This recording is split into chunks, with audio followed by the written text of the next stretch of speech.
I can see myself on Facebook. Wonderful.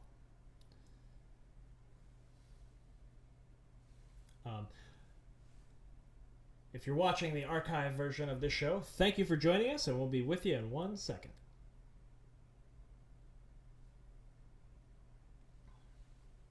Okay.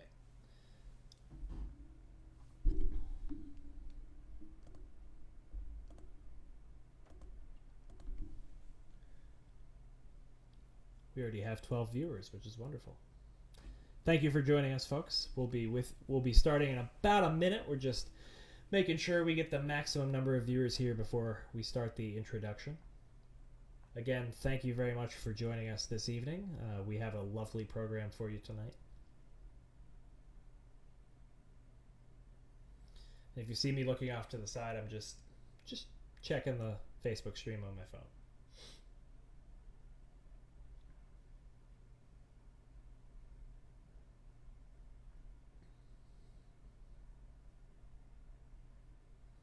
All right. This is very cool. I'm going to give one more minute for those folks who are still struggling in. If you were in a theater right now, we would be listening to music together and reading through our programs. I'm going to be your visual program for the evening.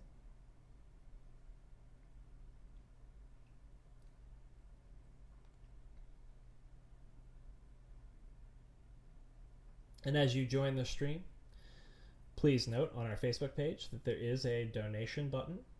If at the end of the performance you feel we've done an excellent job, please feel free to donate.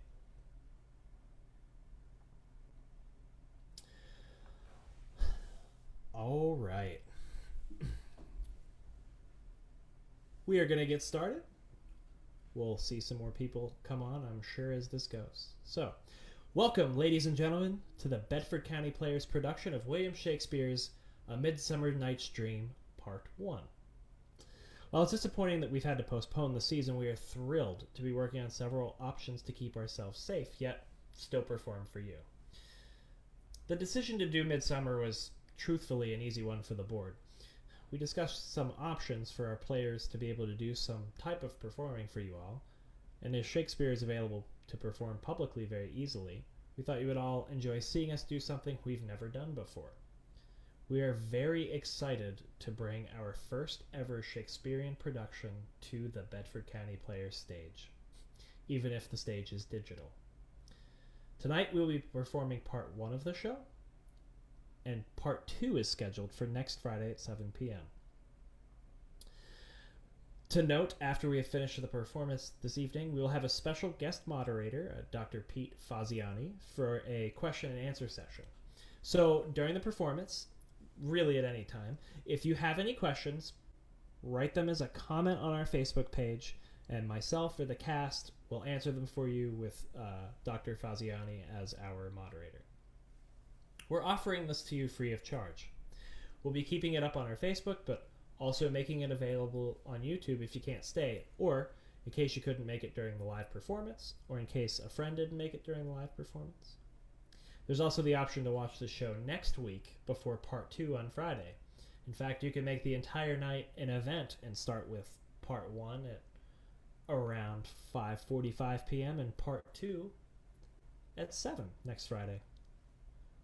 While it is free to watch, I highly encourage you to donate. There's a button on our Facebook page to do just that. And again, we'd really appreciate it. It's literally directly below this post. Our normal performances are $15 a ticket. And during the COVID crisis, we've had no major revenue streams come into our organization, so your donation would mean the world to us. Those of you who donated during our interview series a few weeks ago, thank you so much. Your donation is very much appreciated, and we're really glad you could help us out.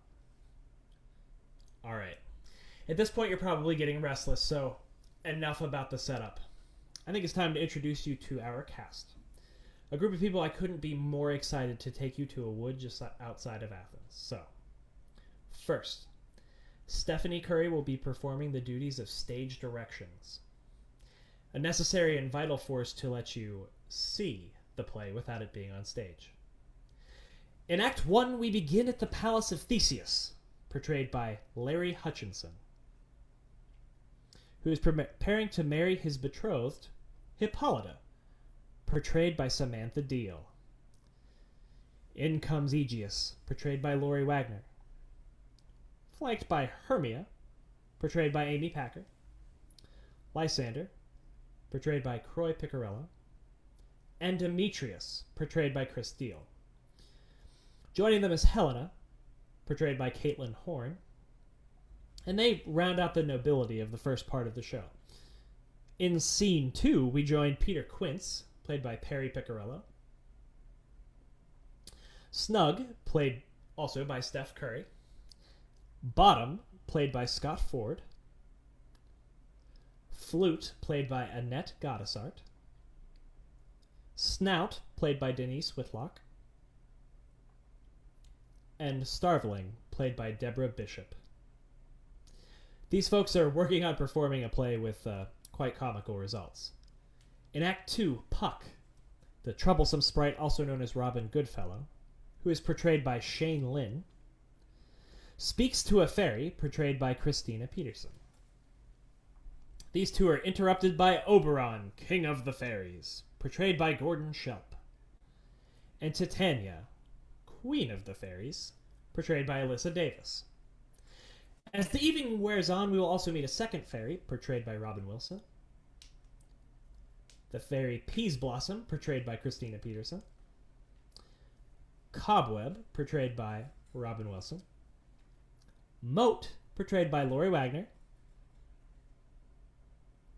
and Mustard Seed, portrayed by Bridget Rubenstein. Now, folks, sit back, relax, and let this wonderful group of people take you into William Shakespeare's A Midsummer's Night Dream. Act 1, Scene 1, Athens, the Palace of Theseus. Enter Theseus, Hippolyta, Philostrate, and attendants.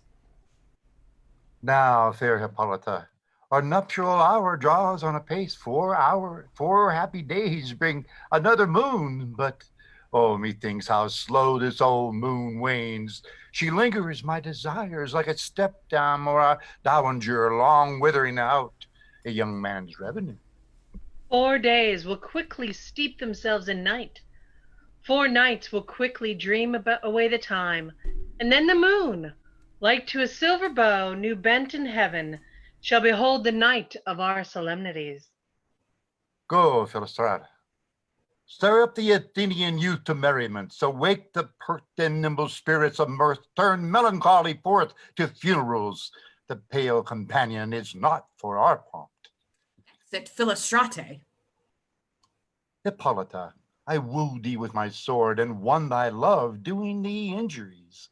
But I will wed thee in another key, with pomp, with triumph, and with reveling.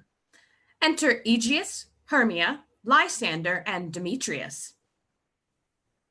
Happy thee be, Theseus, our renowned duke. Thanks, good Aegeus. What's the news with thee?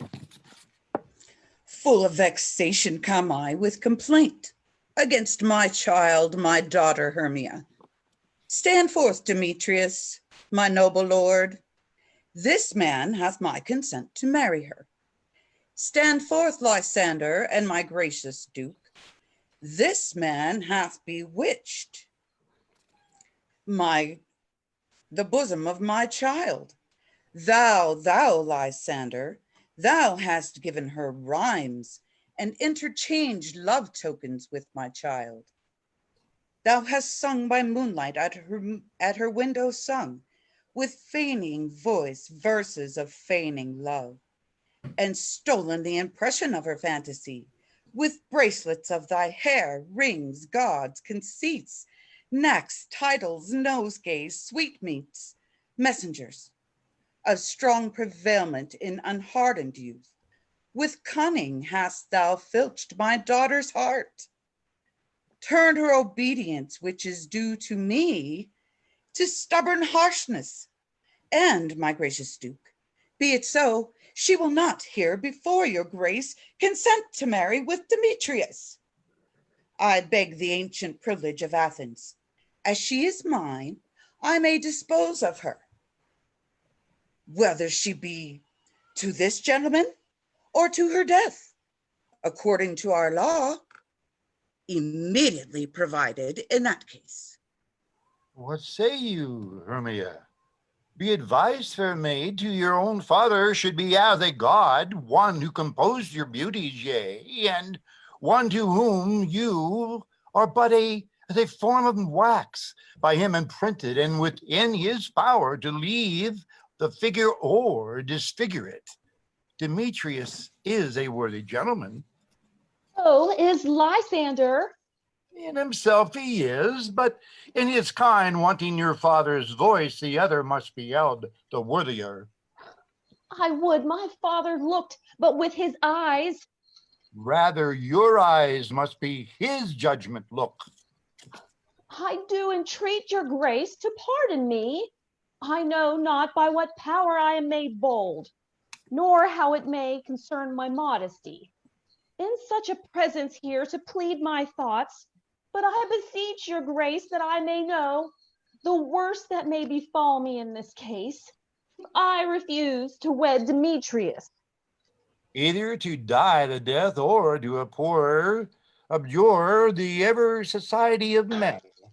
Therefore, fair question your desires, know of your youth, examine well your blood, whether, if you yield not to your father's choice, you can endure the livery of a nun. For I, to be in the shady cloisters nude, to live the barren sister all your life, chanting vain hymns in the cold, fruitless moon. Thrice blessed, they that master so their blood to undergo such maiden pilgrimage. But earthlier, happier is the rose distilled than that which withered on a virgin thorn, grows, lives, and dies in a single blessedness. So will I grow, so live, so die, my lord? Ere I will my virgin patent up unto his lordship, whose unwished yoke my soul consents not to give sovereignty. Take time to pause, and by the next new moon, the sealing day betwixt my love and me, for everlasting bond of fellowship, upon that day, either prepare to die for disobedience to your father's will, or else to wed Demetrius as he would, or on Diana's altar to protest for austerity and single life. Relent, sweet Hermia, and Lysander yield thy grace title to my certain right. You have her father's love, Demetrius. Let me have Hermia's.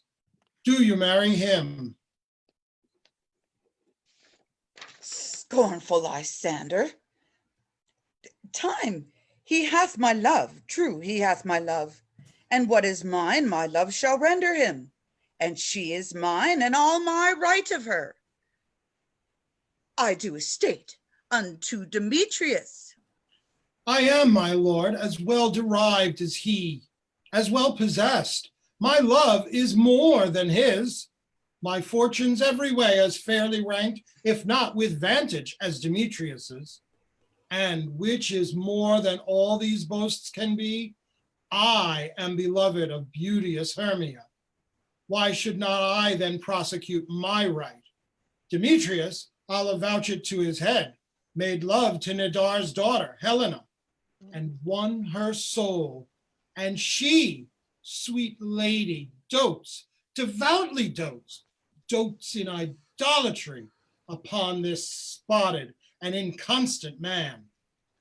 I must confess that I have heard so much, and with Demetrius thought to have spoken thereof, but being overfull of self-affairs, my mind did lose it. But Demetrius, come, and come, Aegeus, you shall go with me. I have some private schooling for you both. For you, fair Hermia, look, you arm yourself to fit your fancies to your father's will, or else the law of Athens yields you up, which by no means we may extenuate, to death or to vow of single life. Come, my Hippolyta, What cheer, my love? Demetrius and Idris, go along. I must employ you in some business against our nuptial and confer with you of something nearly that concerns yourselves. With duty and desire, we follow you. Exeunt all but Lysander and Hermia. How now, my love? Why is your cheek so pale? How chance the roses there do fade so fast? Belike for want of rain, which I could well beteem them from the tempest of my eyes. Ay me, for aught that I could ever read, could ever hear by tale or history, the course of true love never did run smooth. But either it was different in blood. Oh, cross, too high to be enthralled too low. Or else misgrafted in respect of years. Oh, spite, too old to be engaged too young. Or else it stood upon the choice of friends. Oh, hell, to choose love by another's eyes. Or if there were a sympathy in choice, war, death, or sickness did lay siege to it, making it momentane of a sound, as swift as a shadow, short as any dream, brief as the lightning in the collied night, that in a spleen unfolds both heaven and earth, and ere a man hath power to say, behold, the jaws of darkness do devour it up. So quick bright things come to confusion. If then true lovers have been ever crossed, it stands as an edict in destiny. Then let us teach our trial patience, because it is a customary cross, as due to love as thoughts and dreams and sighs, wishes and tears. Poor fancy's followers. Ah, good persuasion. Therefore, hear me, Hermia. I have a widow aunt, a dowager, of great revenue, and she hath no child. From Athens is her house remote 7 leagues, and she respects me as her only son. There, gentle Hermia, may I marry thee, and to that place the sharp Athenian law cannot pursue us. If thou lovest me then, steal forth thy father's house tomorrow night, and in the wood a league without the town, where I did once meet thee with Helena, to do observance to a morn of May, there will I stay for thee. My good Lysander, I swear to thee, by Cupid's strongest bow, by his best arrow with the golden head, by the simplicity of Venus's doves, by that which knitteth souls and prospers loves, and by that fire which burned the Carthage queen when the false Troyan under sail was seen, by all the vows that ever men have broke, in number more than ever women spoke, in that same place thou hast appointed me, tomorrow truly will I meet with thee. Keep promise, my love. Look, here comes Helena. Enter Helena. Godspeed, fair Helena. Whither away? Call you me fair? That fair again unsay. Demetrius loves your fair. Oh, happy fair. Your eyes are lodestars and your tongue sweet air, more tunable than lark to shepherd's ear. When wheat is green, when hawthorn buds appear, sickness is catching. Oh, her favor so, yours would I catch, fair Hermia, ere I go. My ear should catch your voice, my eye your eye. My tongue should catch your tongue's sweet melody. Were the world mine, Demetrius being baited, the rest I'd give to be to you translated. Oh, teach me how you look, and with what art you sway the motion of Demetrius's heart. I frown upon him, yet he loves me still. Oh, that your frowns would teach my smiles such skill. I give him curses, yet he gives me love. Oh, that my prayers could such affection move. The more I hate, the more he follows me. The more I love, the more he hateth me. His folly, Helena, is no fault of mine. None but your beauty. is no fault of, or would that fault were mine? Take comfort. He no more shall see my face. Lysander and myself will fly this place. Before the time I did Lysander see, seemed Athens as a paradise to me. Oh, then, what graces in my love do dwell! He hath turned a heaven unto a hell. Helen, to you our minds we will unfold. Tomorrow night, when Phoebe doth behold her silver visage in the watery glass, decking with liquid pearl the bladed grass, a time that lovers' flights doth still conceal, through Athens' gates we have devised to steal. And in the wood, where oft you and I upon faint primrose beds were wont to lie, emptying our bosoms of their counsels sweet, there my Lysander and myself shall meet, and thence from Athens turn away our eyes to seek new friends and stranger companies. Farewell, sweet playfellow, pray thou for us, and good luck grant thee thy Demetrius. Keep word, Lysander, we must starve our sight from lovers' food till morrow deep midnight. I will, my Hermia. Exit Hermia. Helena, adieu. As you on him, Demetrius, dote on you. Exit Lysander. How happy some or other some can be. Through Athens I am thought as fair as she. But what of that? Demetrius thinks not so. He will not know what all, but he do know. And as he errs, doting on Hermia's eyes, so I, admiring of his qualities, things base and vile, folding no quantity.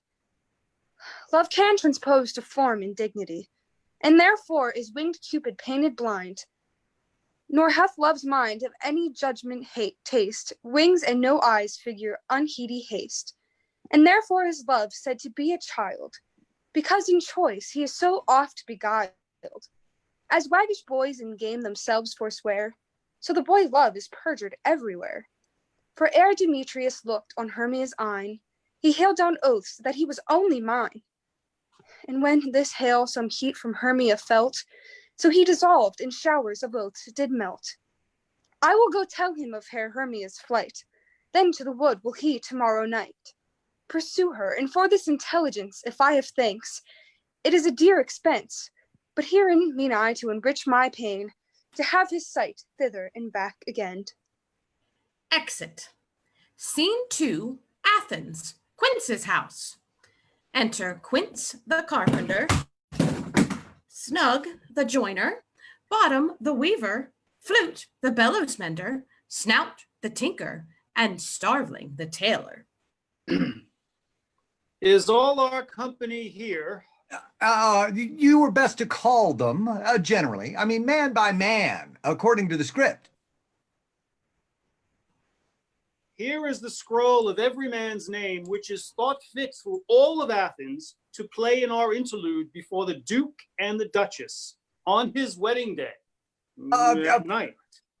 First, good Peter Quince, say what the play treats on, and then read the names of the actors, and so grow to a point. Marry, our play is the most lamentable comedy and the most cruel death of Pyramus and Thisbe. A very good piece of work, I assure you, and a merry. Now, good Peter Quince, call forth your actors by the scroll. Masters, spread yourselves. Answer as I call you. Nick Bottom, the weaver. Ready. Name what part I'm for, and proceed. You, Nick Bottom, are set down for Pyramus. What is Pyramus? A lover or a tyrant? A lover that kills himself most gallant for love. That will ask some tears in the true performing of it. If I do it, let the audience look to their eyes. I will move storms. I will condole in some measure. To the rest, yet my chief humor is for a tyrant, I could play Hercules rarely, or a part to tear a cat in, to make all split. Oh, the raging rocks and shivering shocks shall break the locks of prison gates, and Phoebus' car shall shine from far and make and mar the foolish fates. This was lofty. Oh, now name the rest of the players. This is Hercules' vein, a tyrant's vein. A lover is more condoling. Oh. Francis Flute, the bellows mender. Here, Peter Quince. Flute, you must take Thisbe on you. What is Thisbe? A wandering knight? It is the lady that Pyramus must love. Oh, nah, Faith. Let me not play a woman. I have a beard coming. Oh, that's all one. You shall play it in a mask, and you may speak as small as you will. And I may hide my face. Oh, let me play Thisbe too. I'll speak in a monstrous little voice. Thisbe, Thisbe, ah, Pyramus, my lover dear, thy Thisbe dear, and lady dear. Oh, no, no, no. You must play Pyramus, and Flute, you Thisbe. Well, proceed. Robin Starveling, the tailor. Here, Peter Quince. Robin Starveling, you must play Thisbe's mother. Tom Snout, the tinker. Here, Peter Quince. You, Pyramus's father. Myself, Thisbe's father. Snug the joiner, you the lion's part, and I hope here is a play fitted. Have you the lion's part written? Pray you, if it be, give it to me, because I'm slow of study. Oh, you may do it extempore, up for it's nothing but roaring. Let me play the lion too. I will roar, that I will do any man's heart good to hear me. I will roar, that I will make the Duke say, let him roar again, let him roar again. Ah, and you should do it too terribly. You would fright the Duchess and the ladies, that they would shriek, and that were enough to hang us all. That they would hang us, every mother's son. Grant you, good friends, if you should fright the ladies out of their wits, they would have no more discretion but to hang us. Aggravate my voice so that I will roar as gently as any sucking dove. I will roar you and twir any nightingale. Oh, you can play no part but Pyramus, for Pyramus is a meek-faced man. A proper man is one shall see on a summer's day, a most lovely gentleman-like man. Therefore, you must needs play Pyramus. Well, I will undertake it. What beard were it best that I play it in? Why, what you will.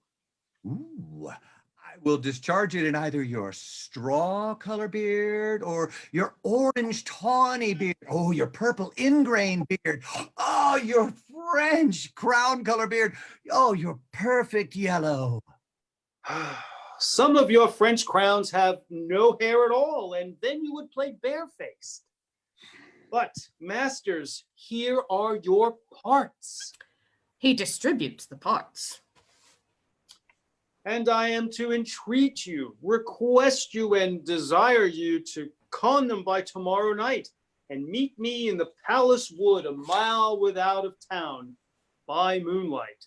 There we will rehearse, for if we meet in the city, we shall be dogged with company and our devices known. In the meantime, I will draw a bill of properties such as our play wants. I pray you, fail me not. We will meet, and there we may rehearse most obscenely and courageously. Take pains, be perfect. Adieu. At the Duke's Oak we meet. Enough. Hold or cut bowstrings. Exeunt. Act 2, Scene 1, a wood near Athens. Enter from opposite sides a fairy and Puck. How now, spirit? Whither wander you? Over hill, over dale, through bush, through briar, over park, over pale, through flood, through fire, I do wander everywhere, swifter than the moon's sphere, and I serve the fairy queen to do her orbs upon the green. The cowslips tall, her pensioners be, in their gold coats fat you see. Those be rubies, fairy favors, in those freckles live their saviors. I must go seek some dewdrops here, and hang a pearl in every cowslip's ear. Farewell, thou lawless spirits, I'll be gone. Our queen and all our elves, come here anon. The king doth keep his revels here tonight. Take heed the queen, come not within his sight. For Oberon is passing fell in wrath, and because that she, as her attendant hath, a lovely boy, stolen from an Indian king. She never had so sweet a changeling. And jealous Oberon would have the child, knight of his train to chase the forests wild. But she perforce withholds the loved boy, crowns him with flowers, and makes him all her joy. And now they never meet in grove or green, by fountain clear or spangled starlight sheen. But they do square that all their elves for fear creep into acorn cups and hide them here. Either I mistake your shape in making quite, or else you are that shrewd and knavish sprite called Robin Goodfellow. Are you not he that frights the maidens of the villager, skim milk, and sometimes labor in the queen, and bootless make the breathless housewife churn, and sometimes make the drink to bear no balm, mislead night wanderers, laughing at their harm, that those hobgoblin call you sweet Puck? You do their work, and they shall have good luck. Are not you he? Thou speakest aright. I am that merry wanderer of the night. I jest to Oberon and make him smile, when I a fat and bean-fed horse beguile, neighing in likeness of a filly foal. And sometime lurk I in a gossip's bowl, in very likeness of a roasted crab, and when she drinks against her lips, I bob, and on her withered dewlap pour the ale, the wisest aunt telling the saddest tale. Sometime for 3-foot stool mistaketh me, then slip I from her bum, down topples she, and Taylor cries and falls into a cough, and then the whole choir hold their hips and laugh, and waxing in their mirth and knees and swear, a merrier hour was never wasted there. But room, fairy, here comes Oberon. Oh, I hear my mistress. Would that he were gone. Enter from one side Oberon, king of the fairies, with his train. From the other, Titania, queen of the fairies, with hers. Ill met by moonlight, proud Titania. What jealous Oberon! Fairies, skip hence. I have forsworn his bed and company. Tarry, rash wanton. Am I not thy lord? Then I must be thy lady. But I know when thou hast stolen away from fairyland, and in the shape of Corin sat all day, playing on pipes of corn and versing love to amorous Phillida. Why art thou here, come from the farthest steppe of India, but that, forsooth, the bouncing Amazon, your buskin mistress and your warrior love, to Theseus must be wedded, and you come to give their bed joy and prosperity. How canst thou thus, for shame, Titania, glance at my credit with Hippolyta, knowing I know thy love to Theseus? Didst thou not lead him through the glimmering night from Perigenia, whom he ravished, and make him with fair Aglis break his faith with Ariande and Tipor. These are the forgeries of jealousy, and never since the middle summer spring met we on a hill, in dale, forest, or mead, by paved fountain or by rushy brook, or in the beached merchant of the sea, to dance our ringlets in the whistling wind. But with thy brawls thou hast disturbed our sport. Therefore the winds, piping to us in vain, as in revenge, have sucked up from the sea contagious fogs, which, falling in the land, have every pelting river made so proud that they have overborne their continent. The ox hath therefore stretched his yoke in vain. The plowman lost his sweat, and the green corn hath rotted ere his youth attained a beard. The fold stands empty in the drowned field. The crowds are fatted with their murrian flock. The 9 men's morris is filled up with mud. The quaint mazes in the wanton green, the lack of tread, are undistinguishable. The human mortals want their winter here. No night is now with him or carol blessed. Therefore the moon, the governess of floods, pale in her anger, washes all the air, that rheumatic diseases do abound. And thorough this distemperature we see. The seasons alter, hoary-headed frosts, far in the fresh lap of crimson rose, and on old time's thin and icy crown, an odorous chaplet of sweet summer buds is as of in mockery set. The spring, the summer, the childling autumn, angry winter change their wanton liveries, and the mazed world, by their increase, now knows not which is which. And this same progeny of evils comes from our debate, from our dissension, from we are their parents and original. Do you amend it then? What lies in you? Why should Titania cross her Oberon? I do but beg a little changeling boy to be my henchman. Set your heart at rest. The fairyland buys not the child of me. His mother was a vulturess of my order, and in the spiced Indian air by night, full often hath she gossiped by my side, and sat with me on Neptune's yellow sands, marking the embarked traders on the flood. When we have laughed to see the sails conceive and grow big-bellied with the wanton wind, which she, with pretty and with swimming gait, following, her womb then rich with my young squire, would imitate this and sail upon the land to fetch me trifles and return again, as from a voyage rich with merchandise. But she, being mortal, of that boy did die, and for her sake I do rear up her boy, and for her sake I will not part with him. How long within this wood intend you stay? Perchance till after Theseus's wedding day. If you will patiently dance in our round and see our moonlight revels, go with us. If not, shun me, and I will spare your haunts. Give me that boy, and I will go with thee.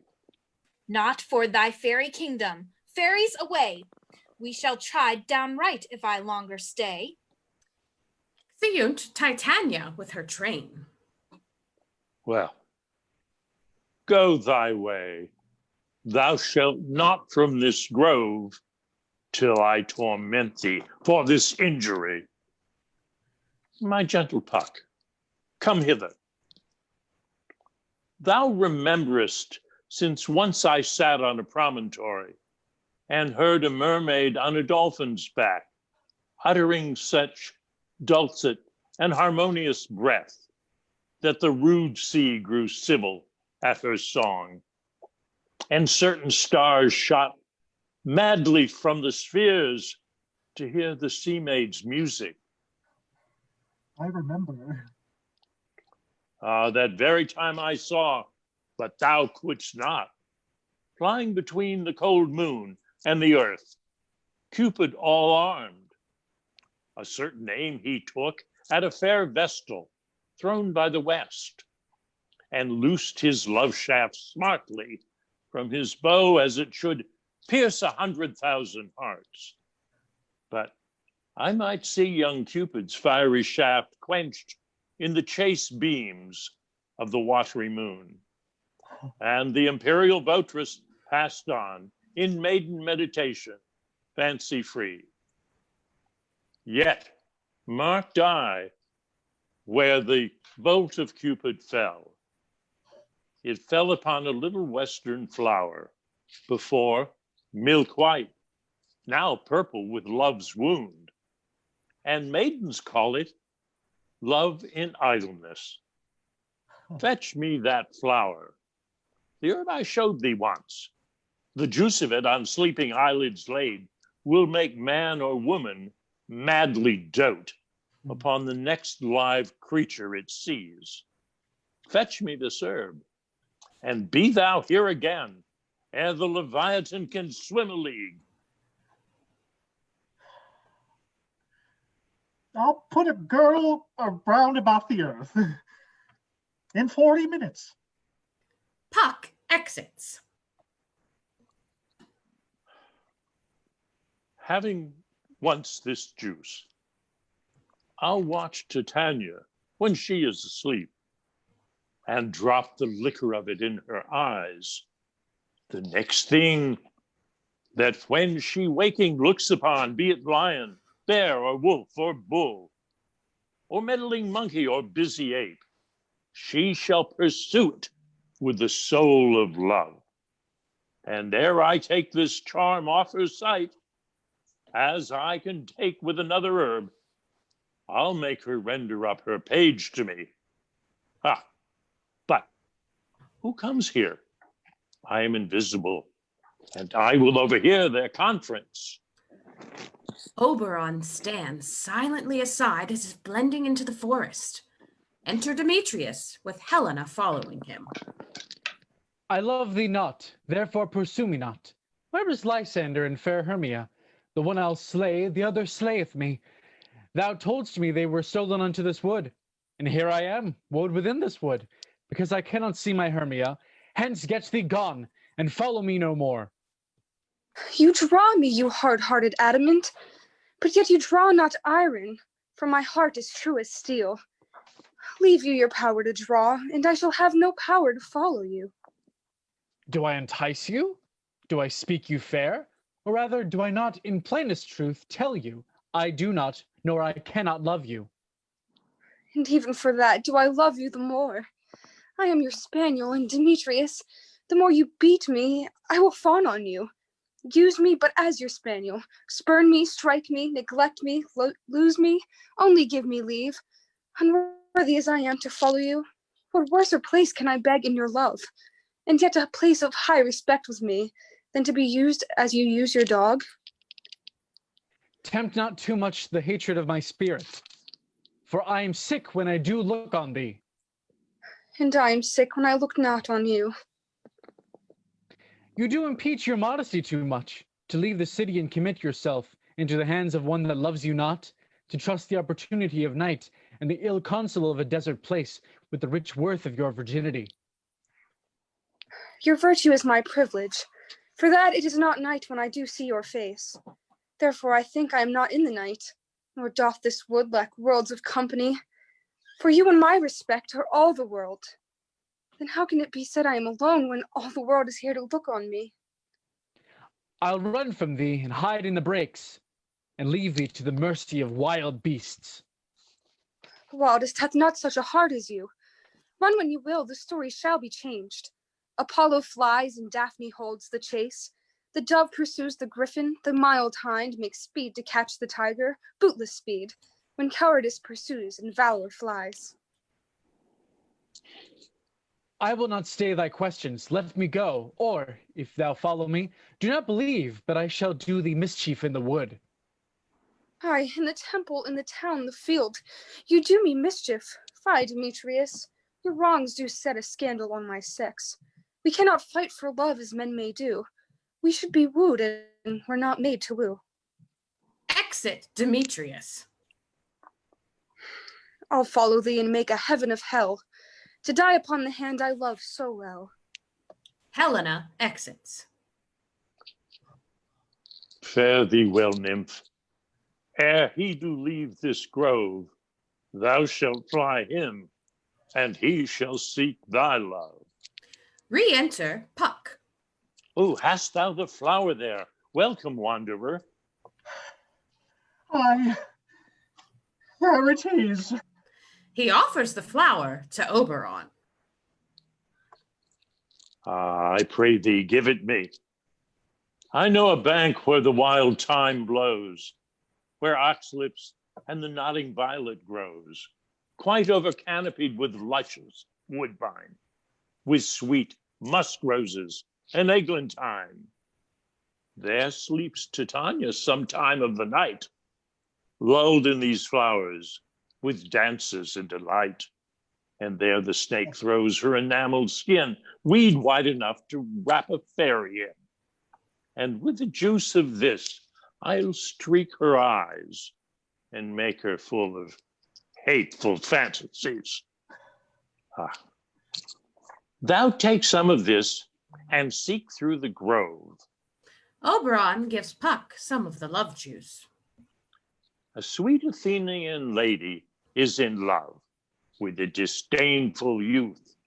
Anoint his eyes, but do it when the next thing he espies may be the lady. Thou shalt know the man by the Athenian garments he hath on. Now, effect it with some care, that he may prove more fond of her than she upon her love. And look thou meet me ere the first cock crow. Fear not, my lord. Your servant shall do so. Exeunt separately. Scene 2, another part of the wood. Enter Titania, queen of the fairies, with her train.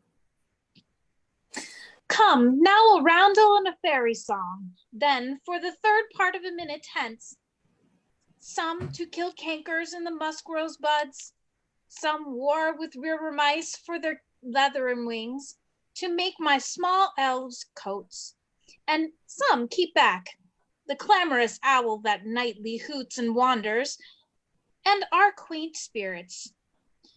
Oh, sing me now to sleep, then to your offices and let me rest.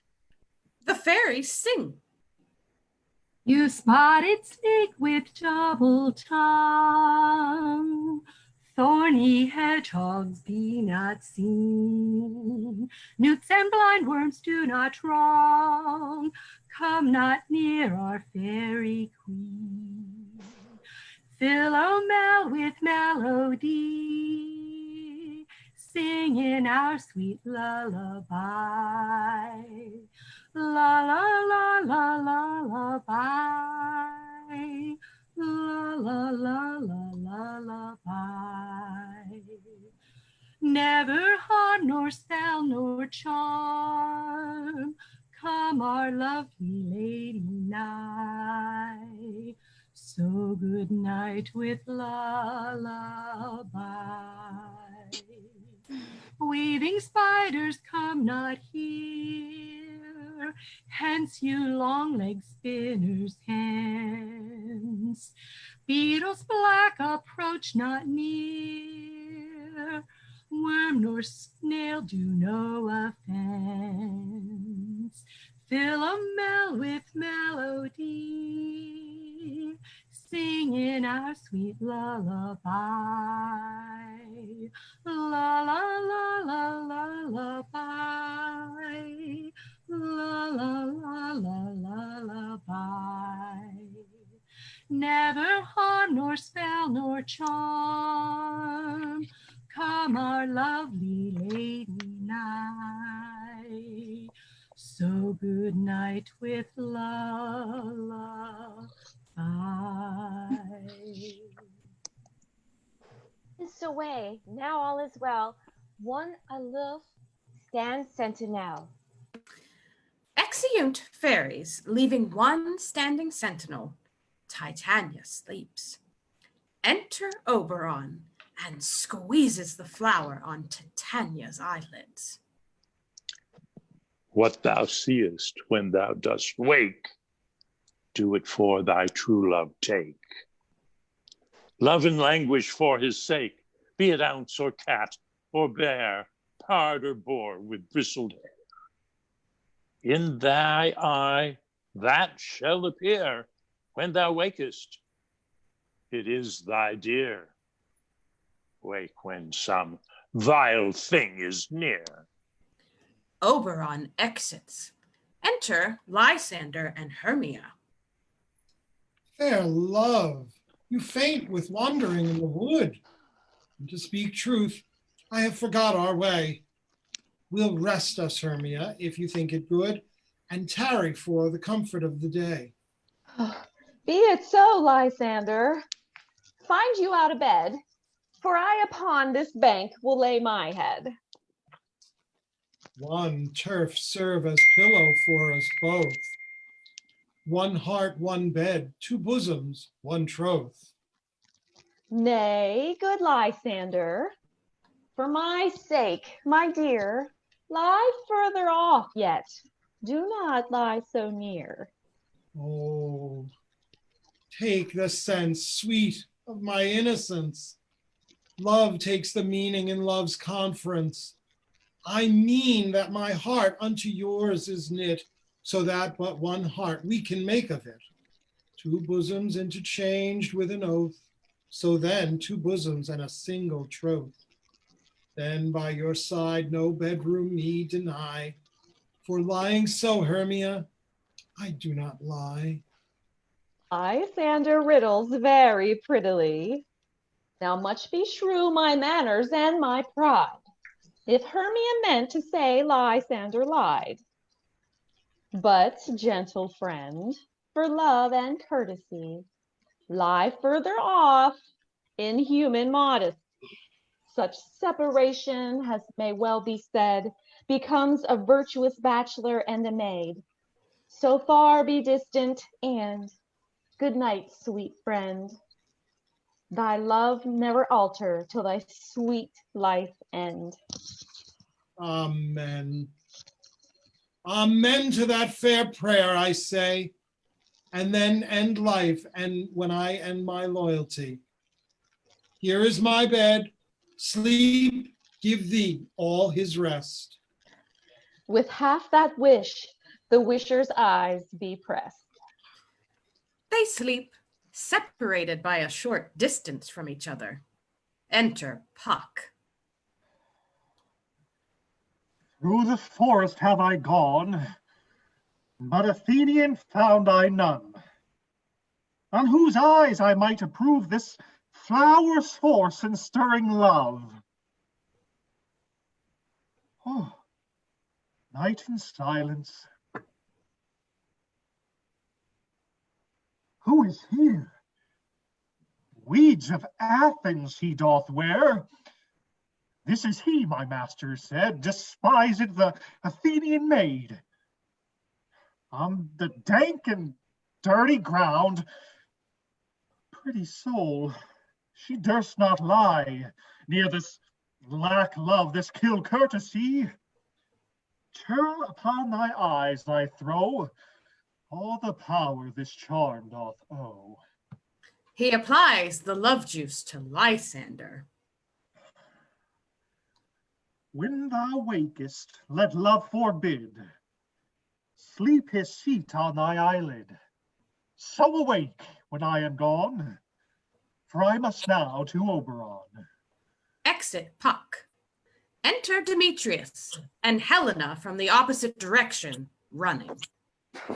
Stay, though thou kill me, sweet Demetrius. I charge thee hence, and do not haunt me thus. Oh, wilt thou, darkling, leave me? Do not so. Stay on thy peril, I alone will go. Demetrius exits. Oh, I am out of breath in this fond chase. The more my prayer, the lesser is my grace. Happy is Hermia, wheresoe'er she lies, for she hath blessed and attractive eyes. How came her eyes so bright? Not with salt tears. If so, my eyes are oftener washed than hers. No, No, I am as ugly as a bear, for beasts that meet me run away for fear. Therefore no marvel though Demetrius do as a monster fly in my presence thus.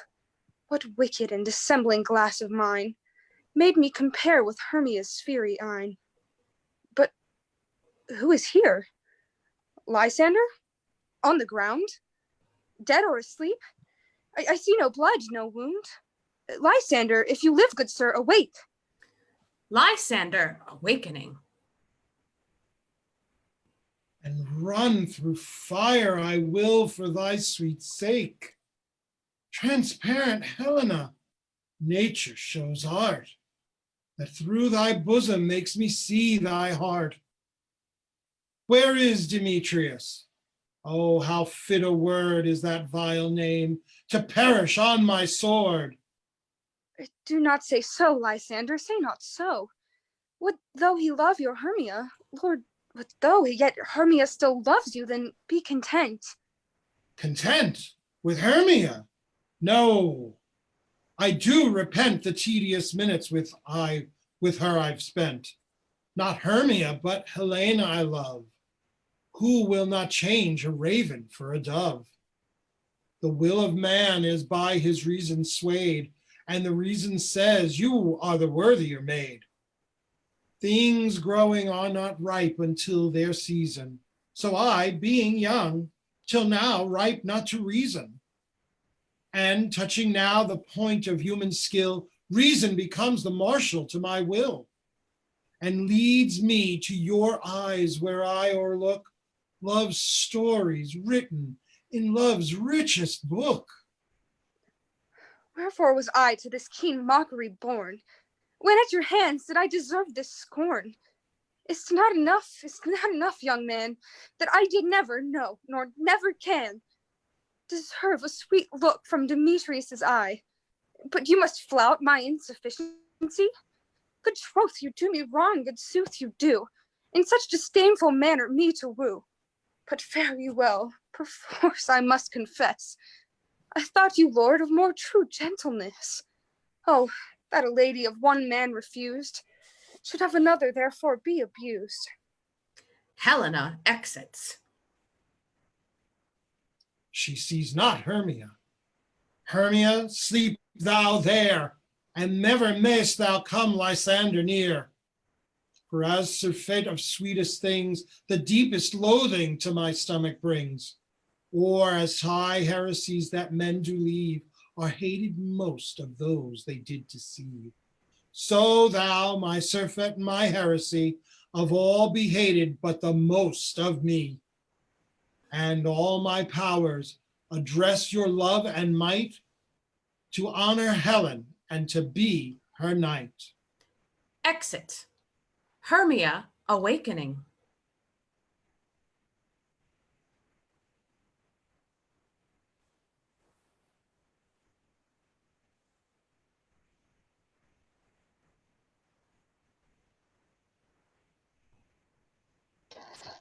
Help me, Lysander, help me!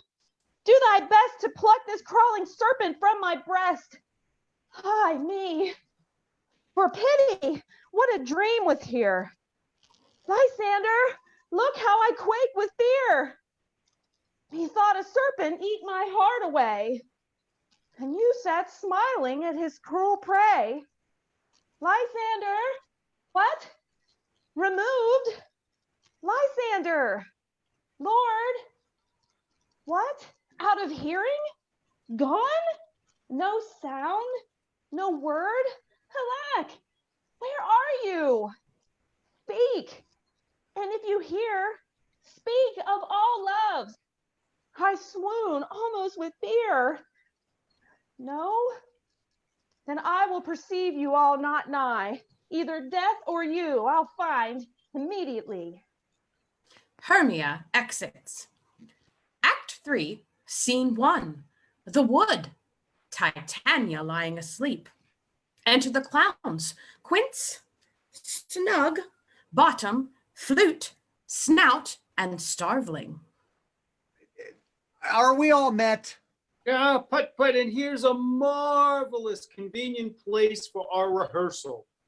The green plot shall be our stage, this hawthorn brake our tiring house, and we will do it in the action as we will do it before the Duke. Peter Quince. What sayest thou, Bully Bottom? There are things in this comedy of Pyramus and Thisbe that will never please. Well, first, Pyramus must draw a sword to kill himself, which the ladies cannot abide. How answer you that? By'r Lakin, a perilous fear. Oh, I believe we must leave the killing out when all is done. Oh, not a whit. I have a device to make all well. Write me a prologue, and let the prologue seem to say, we will do no harm with our swords, and that Pyramus is not killed indeed. And for the more better assurance, tell them that I, Pyramus, am not Pyramus, but Bottom, the weaver. This will put them out of fear. Well, we shall have such a prologue, and it shall be written in 8 and 6. No. Make it 2 more. Let it be written in 8 and 8. Will not the ladies be afraid of the lion? Oh, I fear it, I promise you. Masters, you ought to consider with yourselves to bring in, God shield us, the lion among ladies. It is a most dreadful thing, for there's not more a fearful wildfowl than your lion living, and we ought to look to it. Therefore, another prologue must tell he is not a lion. Nay, you must name his name. Half his face must be seen through the lion's neck, and he himself must speak through, saying thus, or to the same defect, ladies, or fair ladies, I would wish you, or I would request you, I would entreat you not to fear, not to tremble, my life for yours. If you think come hither as a lion, it were the pity of my life. No, I am no such thing. I am as a man as other men are. And there indeed let him name his name, and tell them plainly he is Snug the Joiner. Well, it shall be so.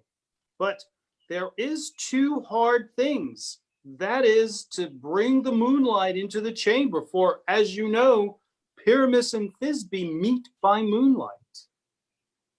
Doth the moon shine that night we play our play?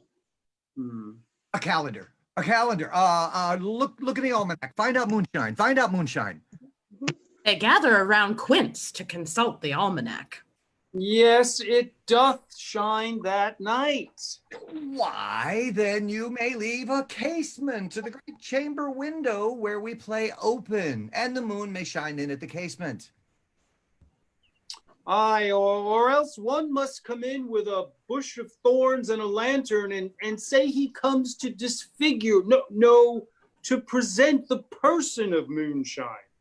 Then there is another thing. We must have a wall in the great chamber, for Pyramus and Thisbe, as the story goes, did talk through a chink in the wall. You can never bring in a wall. What say you, Bottom?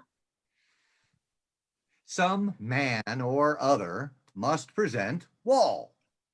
And let him have some plaster or some loam or some rough cast about him to signify wall. And let him hold his fingers thus, and through that cranny shall Pyramus and Thisbe whisper. All right, if that may be, then all is done. Come, sit down, every mother's son, and rehearse your parts. Pyramus, you begin. When you have spoken your speech, enter into that break, and so everyone according to his cue. Enter Puck from behind. What hempen homespuns have we swaggering here? So near the cradle of the fairy queen? What, a play toward? I'll be an auditor, an actor too, perhaps, if I see cause. Speak, Pyramus. Thisbe, stand forth. Bottom as Pyramus. Thisbe, the flowers of odious savors sweet. Odors, odors. Odors, savors sweet. So hath thou break, my dearest Thisbe dear. But hark, a voice. Stay thou but here a while, and by I will to thee appear. Bottom exits. A stranger pyramus an aeroplane here. Puck exits. Must I speak now? I marry must you, for you must understand, he goes, but 'tis he about a noise he has heard, and is to come again. Flute as Thisbe. Oh, most radiant Pyramus, most lily white of hue, of color like the red rose on triumphant briar, most husky juvenile and eke most lovely Jew, as true as horse that yet would near tire, I'll meet thee, Pyramus, at Ninny's tomb. Ninus tomb, man. Why, you must not speak that yet. That you answer to Pyramus. You speak all of your part at once, cues and all. Pyramus, enter. Your cue is past. It is never tire. Oh. As Thisbe again. As truest horse that yet would never tire. Re-enter Puck, followed by Bottom, whose head has been transformed into that of an ass, courtesy of Puck's impish magic. If I were fair, Thisbe, I were only thine. Whoa, oh, monstrous, oh, strange. We are haunted. Pray, masters, fly. Masters, help. Exeunt, Quince, Snug, Flute, Snout, and Starveling. I'll follow you. I'll lead you about around, through bog, through bush, through brake, through briar.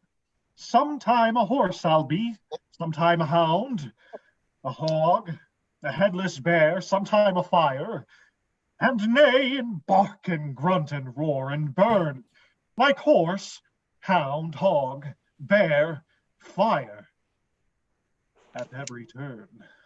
Puck exits. Why do they run away? This is knavery to make me afeared. Re-enter Snout. Oh, Bottom, thou art changed. What do I see on thee? Well, what do you see? You see an ass head of your own, do you? Exit Snout. Re-enter Quince. Bless thee, Bottom, bless thee. Thou art translated. Quince exits. I see their knavery. This is to make an ass of me, to fright me, if they could. Oh, but I will not stir from this place. Do what they can. I will walk up and down here, and I will sing. Oh, that's they shall hear. I am not afraid. Singing. The ousel cock so black of hue, with orange and tawny bill, the throstle with his note so true, the wren with little quill. Titania awakening. What angel wakes me from my flowery bed? Bottom still singing. The finch, the sparrow, and the lark, the plain song cuckoo gray, whose note full many a man doth mark, and dares not answer nay. For indeed, who would set his wit so foolish a bird? Who would give a bird the lie, though the cry cuckoo never sounds? Oh, I pray thee, gentle mortal, sing again. Mine ear is much enamored of thy note, so is mine eye enthralled to thy shape, and thy fair virtue's force perforce doth move me on the first view to swear I love thee. Methinks, mistress, you should have little reason for that. And yet, to say the truth, reason and love keep little company together nowadays. But the more the pity that some honest neighbors will not make them friends. Nay, I can leak upon occasion. Thou art as wise as thou art beautiful. Not so neither. But if I had wit enough to get out of this wood, I have enough to serve mine own turn. Out of this wood, do not desire to go. Thou shalt remain here, whether thou wilt or no. I am a spirit of no common rate. The summer still doth tend upon my state, and I do love thee. Therefore go with me. I'll give thee fairies to attend on thee, and they shall fetch thee jewels from the deep, and sing while thou on pressed flowers dost sleep. And I will purge thy mortal grossness so that thou shalt like an airy spirit go. Peas blossom, cobweb, moat, and mustard seed. Enter the 4 fairies, Peas Blossom, Cobweb, Moat, and Mustard Seed.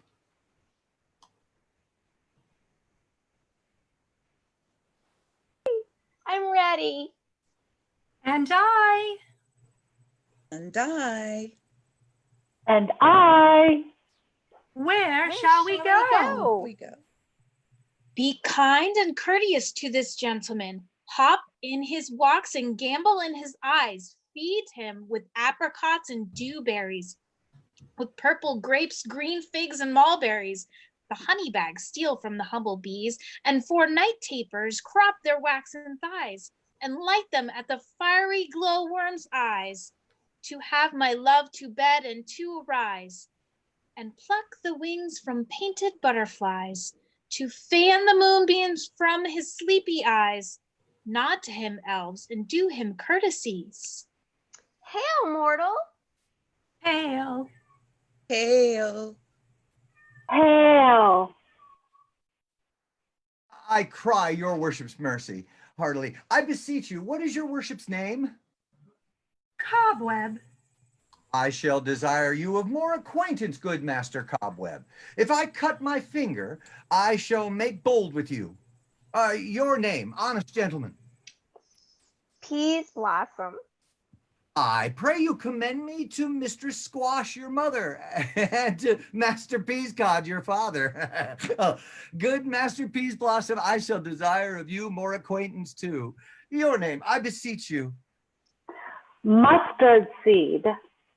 Good Master Mustard Seed, I know your patience well. That same cowardly giant ox beef hath devoured many a gentleman of your house.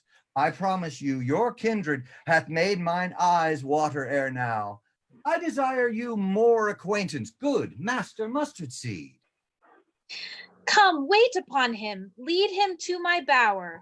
The moon, methinks, looks with watery eye, and when she weeps, weeps every little flower, lamenting some enforced chastity. Tie up my love's tongue, bring him silently. Exeunt.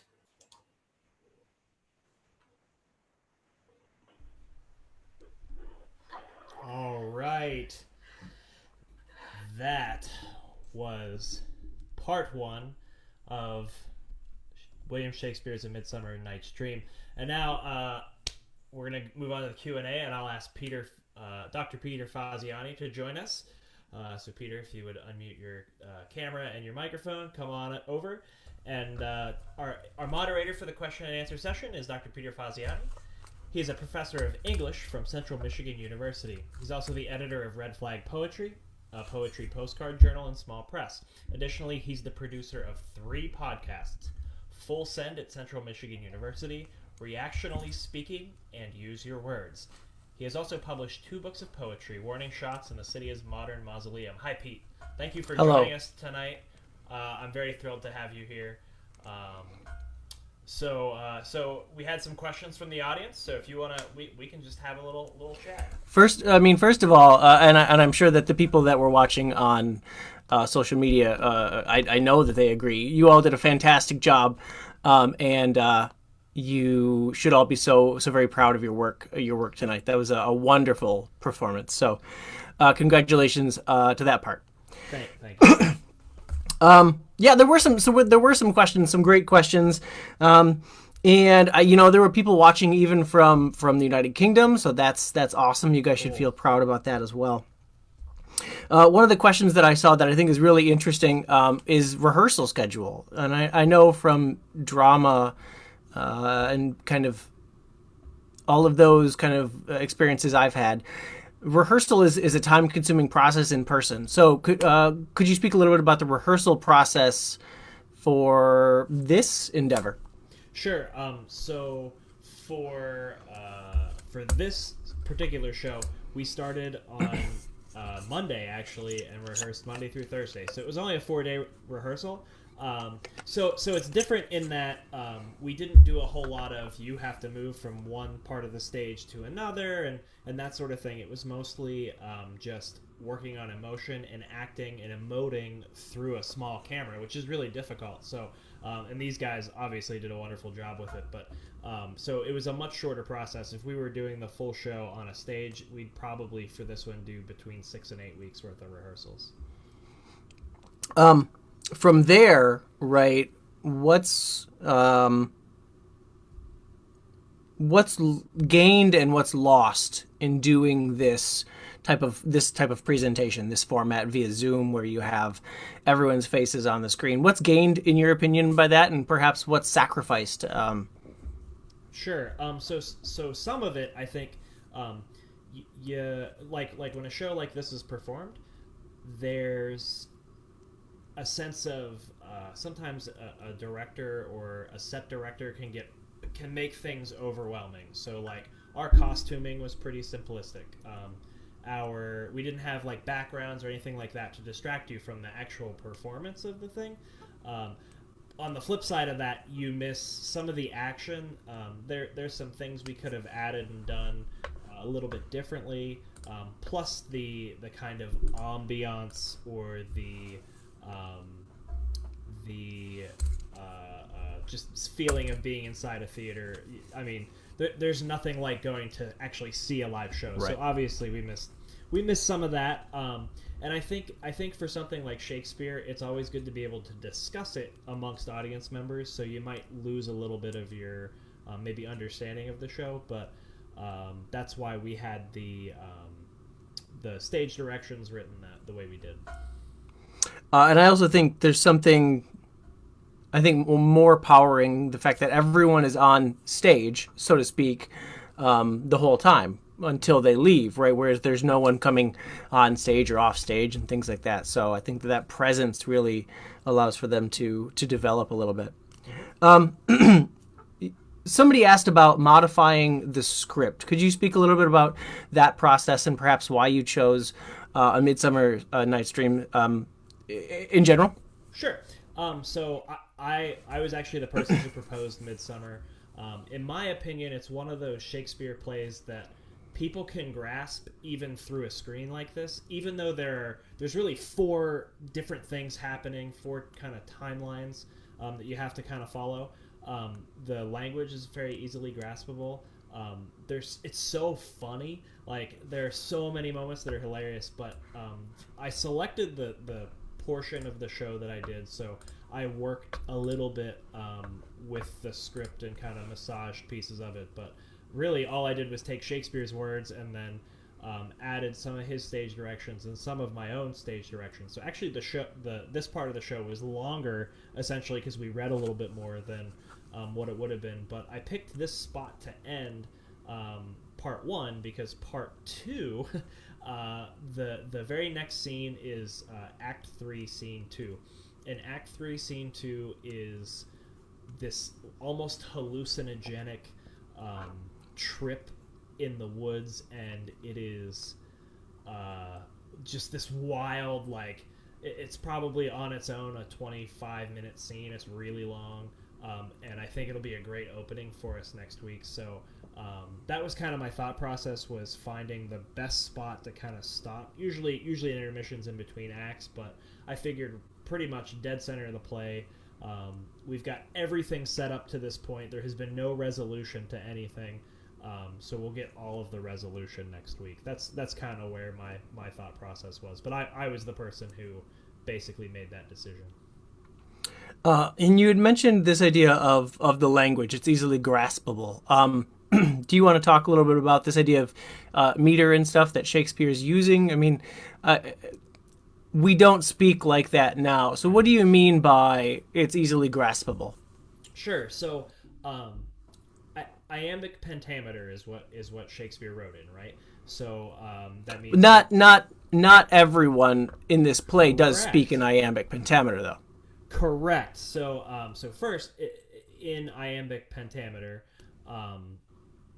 we are talking about 10 syllables per line, and then we have couplets running through the entire show. But you're right, not everybody does. And actually, I had a discussion with the cast about this after our first rehearsal, where I said, hey, why are certain characters not speaking in iambic pentameter? It's actually it's Quince and Bottom and Robin Starveling and Snug and Snout and Flute,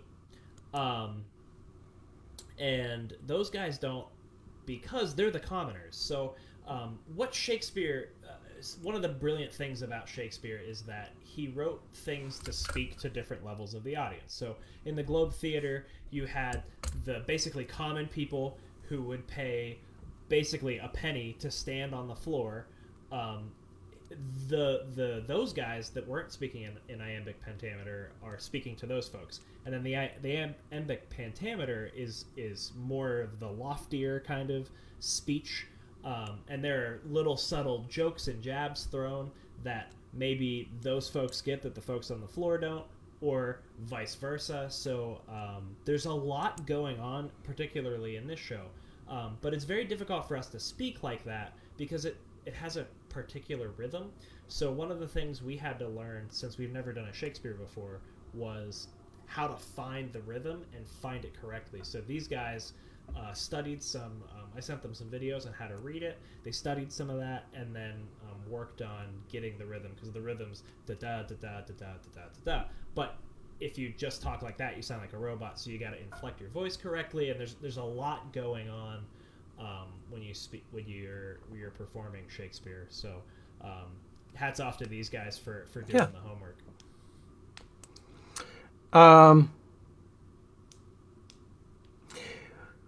I don't think I have any more real questions, sure. But other than to say that you guys did a great job, and I can't wait to watch again next week. Thank you so much. So actually, here's what I'm going to do. I have a cast member reconnecting. Thank you, Pete, for hosting the Q&A. Mm-hmm. And I would like to call the entire cast back in. So you guys come on back in, show us your video, give a little wave. This is our curtain call for part 1. Oh, look at you beautiful people. You guys are so lovely. Wait, we don't have Deb Bishop. Deb Bishop, if you could come back, that'd be great. But hey, thank you, cast members, so much.